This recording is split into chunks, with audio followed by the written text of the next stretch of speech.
I got so.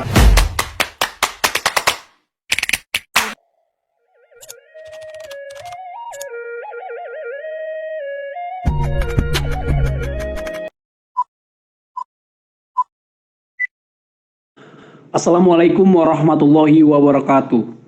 Kami dari kelompok 12 akan menampilkan hasil diskusi tentang kekuasaan, wewenang, dan kepemimpinan. Berikut adalah cuplikan hasil diskusi kerja kelompok kami.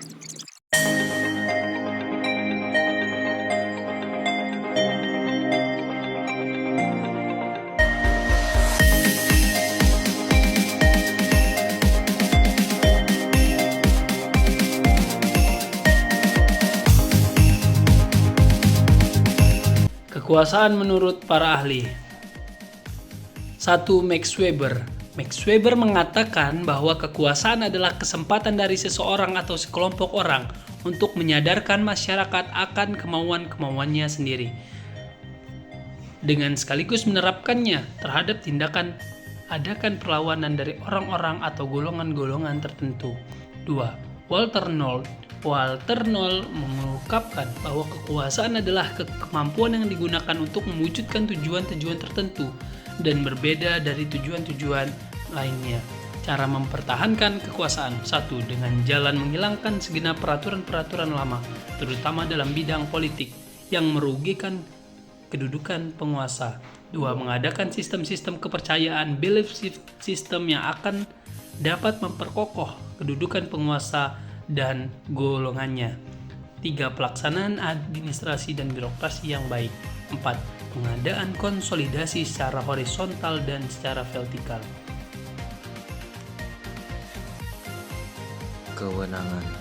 Kewenangan adalah hak untuk melakukan sesuatu atau memerintah orang lain untuk melakukan atau tidak melakukan sesuatu agar tercapai tujuan tertentu. Kewenangan biasanya dihubungkan dengan kekuasaan. Penggunaan kewenangan secara bijaksana merupakan faktor kritis bagi efektivitas organisasi. Bentuk-bentuk wewenang. 1. Wewenang karismatik merupakan wewenang yang didasarkan karisma, yaitu suatu kemampuan khusus yang ada pada diri seseorang. 2. Wewenang tradisional. Wewenang yang dimiliki oleh orang-orang yang menjadi anggota kelompok yang sudah lama mempunyai kekuasaan dalam suatu masyarakat. 3. Wewenang rasional atau legal adalah wewenang yang didasarkan pada sistem hukum yang berlaku dalam masyarakat. Sistem hukum di sini dipahamkan sebagai kaidah-kaidah yang telah diakui serta ditaati oleh masyarakat, dan bahkan yang telah diperkuat oleh negara. Jenis-jenis wewenang. 1. Wewenang pribadi. Wewenang pribadi mengacu pada hak atau kekuasaan yang dimiliki oleh individu dalam konteks kehidupan pribadi mereka. 2. Wewenang teritorial. Wewenang teritorial adalah istilah yang merujuk pada kekuasaan atau hak yang dimiliki oleh suatu negara atau pemerintah atas wilayah geografis tertentu. 3. Wewenang terbatas. Wewenang terbatas merupakan wewenang yang tidak mencakup semua sektor atau bidang. 4. Wewenang menyeluruh. Wewenang menyeluruh merupakan wewenang yang mencakup semua sektor atau bidang. Kepemimpinan.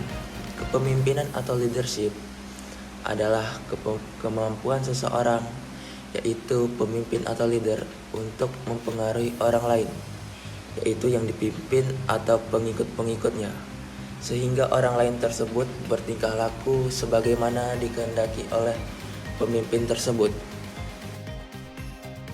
Syarat-syarat kepemimpinan. Yang pertama, visi yang jelas. Seorang pemimpin harus memiliki visi yang jelas tentang arah yang akan diambil oleh tim atau organisasi yang dipimpin. Visi ini akan menjadi panduan untuk menginspirasi dan memotivasi orang lain. Yang kedua, integritas. Integritas adalah nilai inti dalam kepemimpinan. seorang pemimpin harus memiliki moralitas yang tinggi, konsisten, dan dapat diandalkan dalam kata-kata dan tindakan mereka. Yang ketiga, kemampuan komunikasi. Kemampuan berkomunikasi dengan baik adalah penting. Seorang pemimpin harus dapat menyampaikan gagasannya dengan jelas, mendengarkan dengan baik, dan memfasilitasi komunikasi efektif di antara anggota tim. Tugas pokok seorang pemimpin. Yang pertama, memberikan suatu kerangka pokok yang jelas yang dapat dijadikan pegangan bagi pengikut-pengikutnya. Yang kedua, mengawasi, mengendalikan, serta menyalurkan perilaku warga masyarakat yang dipimpinnya. Yang ketiga, bertindak sebagai wakil kelompok kepada dunia di luar kelompok yang dipimpin. Yang keempat, pemimpin harus efisien dalam mengelola waktu mereka sendiri dan sumber daya tim. Ini mencangkup kemampuan untuk mengatur prioritas, menghindari penundaan, dan mengoptimalkan produktivitas.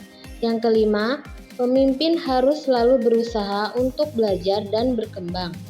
Mereka harus terbuka terhadap umpan balik dan terus meningkatkan keterampilan kepemimpinan mereka.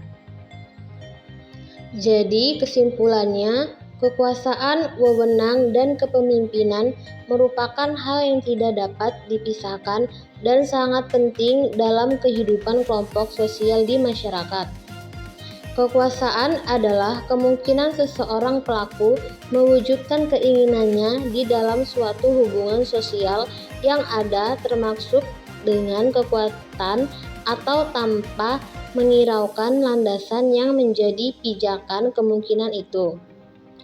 Wewenang merupakan hak jabatan yang sah untuk memerintahkan orang lain bertindak dan untuk memaksa pelaksanaannya. Dengan wewenang, seseorang dapat memengaruhi aktivitas atau tingkah laku perorangan dan grup. Sementara kepemimpinan adalah pengaruh antar pribadi yang dilaksanakan dan diarahkan melalui proses komunikasi ke arah pencapaian tujuan atau tujuan-tujuan tertentu.